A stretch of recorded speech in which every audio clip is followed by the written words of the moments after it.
Hello, everybody, and welcome to the New Flame Sports Podcast. I'm your host, Andrew, and today I'm going to be giving you my picks for NFL Week 14. Hard to believe that it's already Week 14. Just feels like the season started just a couple of weeks, couple of weeks really. But all the way back in September. Now we're almost to Christmas. That's crazy. But before we get into this, some unfortunate, very devastating news. I cannot believe, if you're hearing this for the first time, I can't believe it.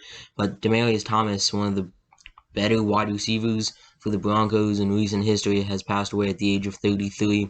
From everything I've seen, he's like one of the best people the guys in the NFL know. He's just a class act, they've said. So, our prayers out to his family and his friends, all his teammates. Just never want to see someone go that early, especially someone that great. But moving in to the picks, sorry about that. Gonna go Week 14 and then Thursday game of Week 15. Starting with Cowboys and Washington football team. My brother, my sister-in-law are gonna be there, so that's fun. Cowboys and Washington. However, I think I'm gonna go with the Washington football team. Look, Tony Pollard might be out. He's been dealing with some injuries that he sustained in last Thursday's game against the Saints. And the football team, these past couple of weeks have been really clicking. They beat the Seahawks, they dominant over them, then they squeaked by the Raiders, but they've been playing really good football. Taylor Heinicke is looking more and more like a starting quarterback every week that he plays, and with him being as young as he is, I think Washington has a great future. But in this game right here, I'm going to go with Washington. I think their ground game will be better, and I think that just with everything, them being at home, I'm going to go with the Washington football team. Saints and Jets, now this is just two teams that are just awful. I mean, I really don't know. Taysom Hill, he looked good aside from the 4 picks. He's a great fantasy quarterback just because of all those rushing yards, but does not really translate onto the field. And for that, I'm going to go with the Jets. They won last week. I think they might have a bye last week, but last time they had a game, they lost. What am I talking about? They lost to the Eagles last week. They beat the Texans a couple weeks ago, but it's just these two teams are just very bad, and it's really just a toss-up of who's going to win. Jags and Titans, I'm going to go with the Titans. For obvious reasons, they're the better team, and they're getting Julio Jones back from IR, so that'll be nice for them. Now, will he be able to stay healthy, unlike he did last time? Who knows? We'll find out here. But I expect the Titans to ease him back into the game. Expect a lot of runs from Dontrell Hilliard and Deonta Foreman, and heavy ground game from the Titans this week against the Jags. Seahawks going down to Houston to take on the Texans. I'm going to go with the Seahawks. Just because they won last week and the Texans are starting Davis Mills. Seahawks have a little bit of momentum going into this game. The Texans are just not good. I mean, I don't know. That was pretty obvious, but anyway, I'm going to go with the Seahawks. They're just the better team, and they're not as bad as 4-8 as their record might say. Next up, Raiders-Chiefs. This is going to be a good game. Chiefs' defense has been amazing the past couple of weeks. Really since that Cowboys game, I believe. Maybe 1 or 2 weeks before that. But they've been amazing the past couple weeks. Raiders, kind of slipping. They're 6-6 right now. They're a fringe playoff team. But I'm going to go with the Chiefs. Patrick Mahomes is just too good to beat the Raiders. However, the Raiders always find a way to just beat the Chiefs somehow. Every season, no matter how good the Chiefs are. But I'm going to go with the Chiefs. I think they finally get that sweep of the Raiders. Atlanta and the Panthers. These are just two teams that, early on in the season, week 6 or so, everyone was like, oh, okay, maybe they're not too bad, Panthers starting off 3-0. Falcons got a nice couple of wins against the Dolphins, and teams like that. But both of them are sitting at 5-7. Outside of the playoff race looking in, but really that NFC, really that race for the 7th seed is really up for anyone to grab. I believe who's in that 7th seed right now? I don't even know. In the NFC. It's the 49ers at 6-6, but then you've got the Vikings at 6-7, Eagles at 6-7, Panthers, Falcons, Saints at 5-7. So you never really know. You just never know really with with these teams. But I'm gonna go with the Falcons. I think. Actually, no. I'm gonna go with the Panthers. I think they bounce back. I think Cam has a good game because he is the starter. PJ Walker will not be taking over that job. But I'm gonna go with the Panthers. Ravens and Browns, we got a disappointing, disappointing team this year in the Browns, and the Ravens, as of late, have been slipping, and they lost to the Steelers last week on a heartbreaker. They lost Marlon Humphrey. He's done for the season with a torn pec, and that's a game changer in this game. And it almost makes me want to pick the Browns, but I'm not. I'm going to go with the Ravens. I think Lamar Jackson finally bounces back and gets the win that the Ravens need to continue their lead in the AFC North. Giants and Chargers. I'm going to go with the Chargers, even though no Keenan Allen, but Mike Williams should be able to play. Jalen Guyton is a nice wide receiver 3. He's playing as a wide receiver 2, but overall he's a good wide receiver 3 for them. Jared Cook might be getting involved. Austin Eckler is one of the better running backs in the league, and the Giants just are a dumpster fire this year, and starting Mike Glennon at quarterback again, so I'm going to go with the Chargers. Lions and Broncos. Lions had got a couple injuries out. Running back DeAndre Swift, we know, suffered that, I think it was a shoulder injury on Thanksgiving against the Bears, and Jamal Williams is on the COVID list, leaving Jamal Jefferson, or as I like to call him, Kool-Aid Jammer Jefferson. I don't know where that came from. Jamal just kind of sounds like Jammer, I don't know. But Lions and Broncos. Lions coming off their first win of the season against the Vikings. If you have not watched like Dan Campbell's reaction, just go do it. It's amazing. But Lions and Broncos, I think the Broncos are gonna come out and honor Demaryius Thomas in this game, and I think they're gonna win this game. For Demaryius Thomas, number 88. Next up, I almost said Bronco again. Bills Buccaneers. This is gonna be a really, really good game. However, I'm going to go with the Buccaneers just because Tom Brady, we all know Tom Brady owns the Buffalo Bills, and I don't think it'll be any different when he's in Tampa. Bills coming off a horrible loss last week. That game was, that game was weird. Bills, Pats, Monday Night Football, but yeah, I'm going to go with the Bucs. I think they're finally finding their footing, after a rough couple weeks ago, but I'm gonna go with the Buccaneers. I think they found it, and I think the Bills slipping to 7-6. Miami's on the up. They got an easy schedule. Buffalo's not so easy. They got a couple tough games, and I'm just saying. Miami could make a run at Buffalo for second place in the AFC East. Next up, 49ers and Bengals. This should be a good game, but I'm going to go with the Bengals. Coming off a tough week last week against the Chargers, and usually with the Bengals, they'll have a good game and a couple bad games and a couple good games and a bad game. And I think they're due for a good game this week against the 49ers, and I think they're going to get that win and keep up with the Ravens in the AFC North and in the AFC playoff picture overall. Bears and Packers. Aaron Rodgers said it best when they played the Bears, and what week was it? Let's see here.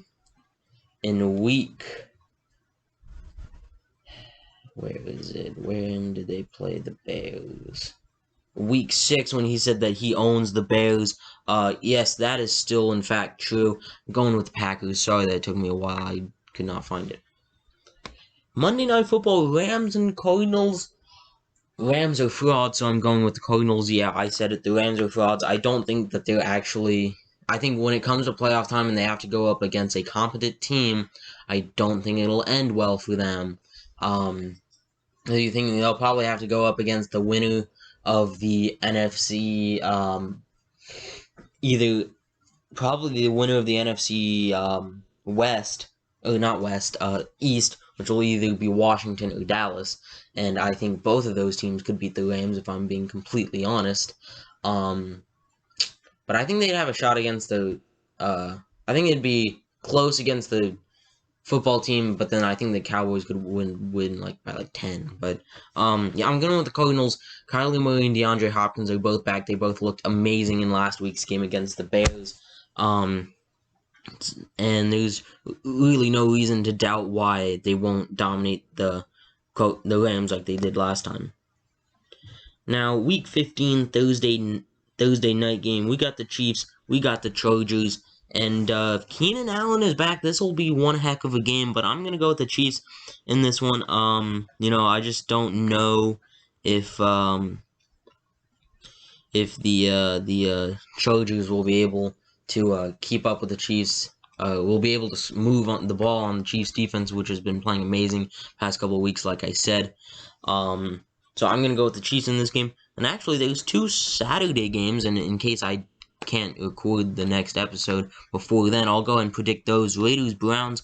I'm going to go with the Browns. I think after a couple tough losses in a row, there will be 6-7, I think, after this week. And, but I'm going to go with the Browns. I think they finally get a nice rebound game against the Raiders on Saturday. Pats, Colts, this is going to be one heck of a game. We got the best rushing attack in the game right now with the Colts versus the hottest team in the NFL in the Patriots. And I'm being honest, it's in Indy. Indy, may have a little bit of home field advantage in this game. We all know New England and Indy's beef in the past with Manning versus Brady, and I think the Colts finally get revenge in this game, and I think the Colts are going to beat the Patriots. This is going to be a really good game next week. Huge playoff implications for the Colts and Pats. Not really for the Pats. I mean, maybe for that 1 seed, but huge playoff implications for the Colts. They need to win next week. They cannot afford to fall to 7-7. Because they have their bye week this week. They cannot afford to fall to 7-7 in that AFC playoff race. You'll be up there with teams like the Dolphins and the Bengals and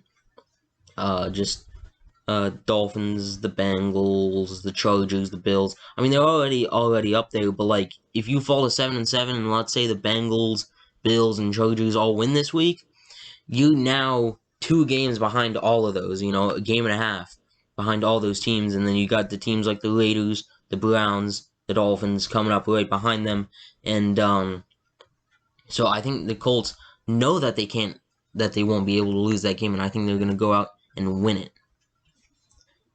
Teams on a bye in Week 14, we got Dolphins, we got the Patriots, we got the Eagles, and we got the Colts.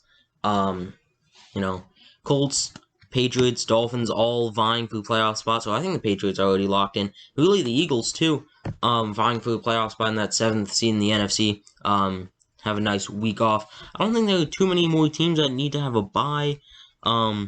Week 15 we go back to there will be 16 games a week, which will be nice. The last possible bye week for the teams. And those were my picks for Week 14 of the NFL season.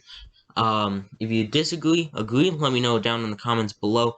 Moving on now, we got the marquee matchup of the week, which is going to be the Cowboys at the Washington football team. Like I said earlier, I'm going to go ahead and give you my pick. Now, I'm going to go with the football team. I just feel like they're have a little bit more momentum going into this game. Really, there are only 2 main injuries one main injury for each team. Both are their quote-unquote backup running back, yet both of them are used a lot.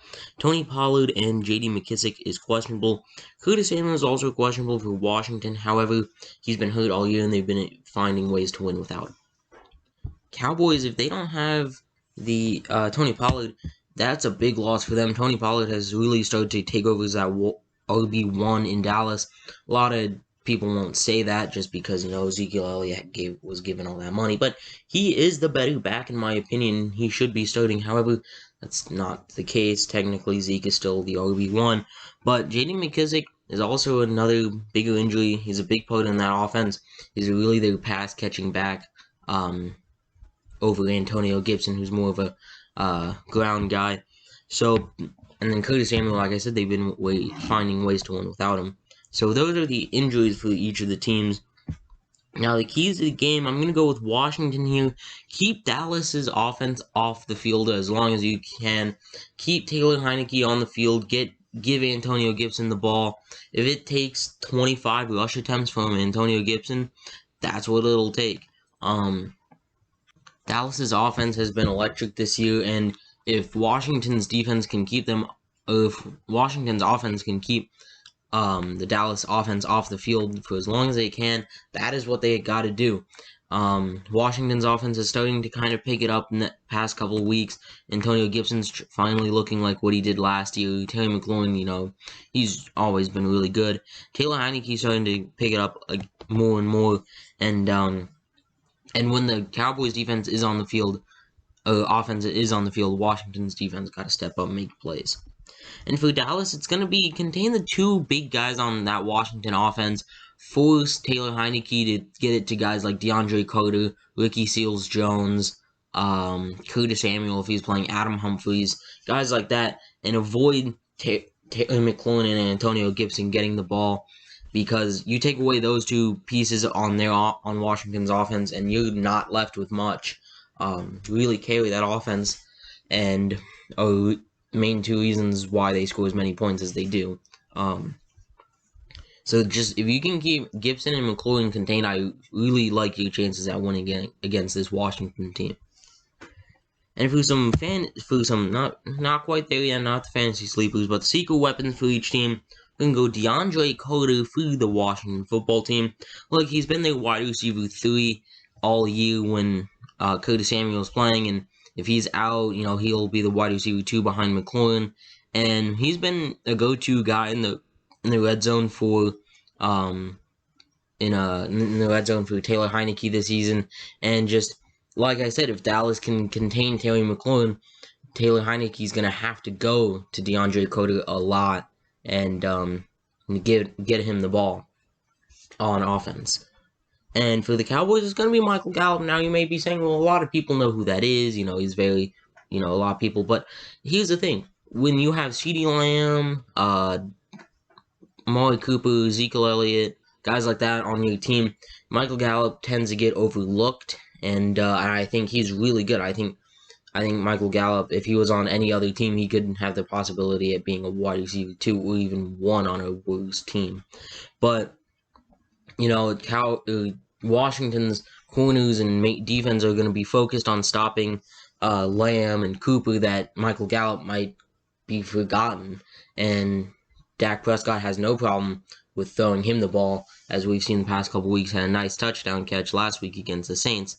So those are my 2 secret weapons. And like I said, I'm taking Washington in this game. I think the fact that they're at home and the fact that Dallas has kind of been faltering the past couple of weeks gives me confidence in that Washington will win this game.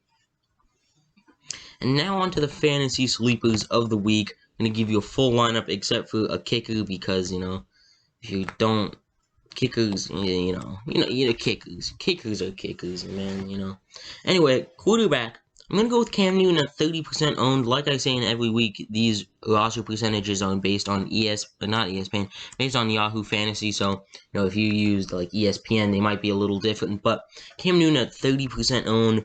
He's playing against a bad defense in Atlanta and should bounce back after an awful game against Miami. I know Carolina fired their offensive coordinator, but I think their game plan will just be like, Cam, run the ball, McCaffrey's out. Chuba Hubbard is back in as the starting job, and he did fairly well the last time he was playing. So that's another guy that you could have picked up this week in your fantasy leagues. I believe he is, let's see, what percent owned is he? If I can find him, that would be amazing. I forgot. He should be pretty low owned.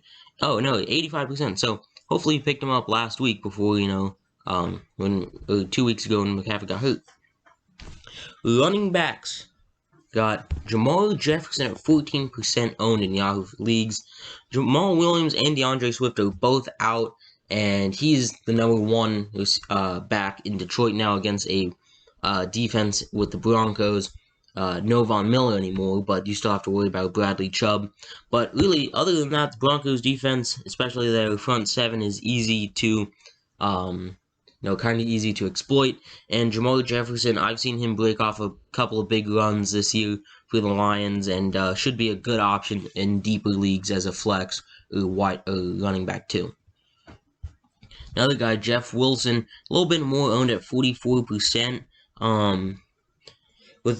With Elijah Mitchell out, Jeff Wilson will start. Hasty will be the RB2 in some deeper leagues, or he'll be the RB2 for the 49ers, maybe a flex or second flex spot for you in some deeper leagues. But at 44% owned, Jeff Wilson, we've seen what he can do in the starting job last year. He was fantastic, and then got the injury in the Pats game, and we all remember that. But Jeff Wilson has the opportunity to be really good, and he's really fast, just like a lot of that 49ers team. And against the Bengals, who don't have the best run defense in the world, I think Jeff Wilson will get a lot of carries. Wide receivers, we're going to go with Jalen Guyton at 15% owned in fantasy leagues. Keenan Allen is out, yes. Mike Williams is expected to play, but Guyton is still the wide receiver 2, and in a lot of deeper leagues, having wide receiver 2s are, that's a thing. A lot of wide receiver 2s are owned, but Jalen Guyton this week should have a good week. Even with Keenan Allen, Mike Williams last week, he had 90 yards and a touchdown. He has that big playability, just like Mike Williams, and Herbert likes going to him, from 30-ish yards out from the end zone. A second wide receiver is going to be Nick Westbrook-Ikine, second time getting on Fantasy Sleepers of the Week at 28% owned, getting more and more involved in the offense with Tannehill.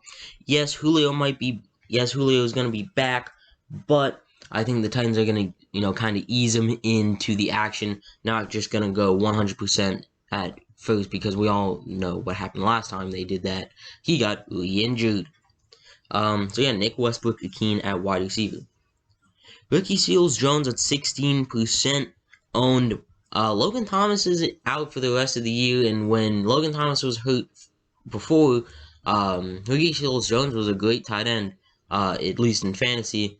He was a big red zone target for Taylor Heineke, and I don't think why it should be any different if the football team gets within the 5. Expect some targets for Ricky Seals-Jones. And the Chargers defense, I'm going to go with them at defense. They're going up against Mike Glennon and the Giants. Now, this would have looked a lot better had Mike Glennon not been able to start, and it would have been Jake Fromm. However, Mike Glennon, if that concussion isn't really fully healed, or he still has some minor concussion, he gets hurt, then it's Jake Fromm. So, neither of those QBs are great and should be good starts either way for the Chargers defense. Anyway, that'll wrap it up for this episode of the New Flame Sports Podcast. If you like this episode, go ahead and hit the like button. If you like what we're doing around here, go ahead and hit the subscribe button. We are about 27 subscribers away. I think we're at 73 subscribers now still. At 100 subscribers, by the way, we get to the community tab, which, we can do polls, make announcements to your fans without, making a full-out video. And I'm really excited for that if we can get to 100 subscribers as quickly as possible. Anyway, we'll see you in the next episode. Peace out.